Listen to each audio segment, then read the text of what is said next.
George is. I'm jumping around, but George is that way. He's one of my. I think he's the GOAT. Well, I mean, George St. Pierre. John really is, but I think George is the best all-around fighter to ever fight.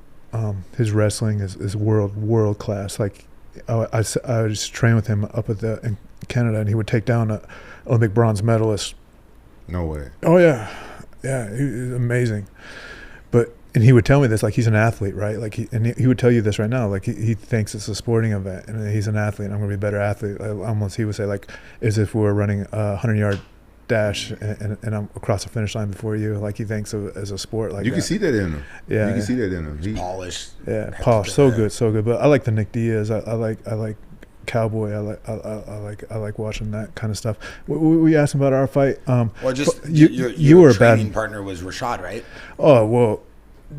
After the reality show, that's when Jaxxon blew up. Is the second one. I got Rashad to come down to Albuquerque to start training, and then pretty much Rashad was there. Everybody would follow Rashad, and we had a good team there. So, but Rashad, like, there's nothing worse than getting caught underneath Rashad. And like, I don't like that feeling of ever dreading going to practice, right? Like, because we did that at the beginning. Like, we'll go in the parking lot, like, oh, whose car is there? Like I don't ever want to feel that way. I always want to be confident. Anyway, so I learned that I'm never going to get suffocated underneath Rashad. And then Tim Kennedy became that guy later. But I learned so much, and so that's why, like, because he had a wrestling style, I was used to that. He also gave me something for you. You first put me against a cage, and you went under my leg and to do your signature takedown. Right. Rashad, you gotta thank Rashad for that, because he showed me that. That's one thing he showed me with that fight. Like, oh, you're doing that. Yeah. but your style was bad for me though, and that's why I was nervous for you, because you don't move back much, and you absorb and counter punch.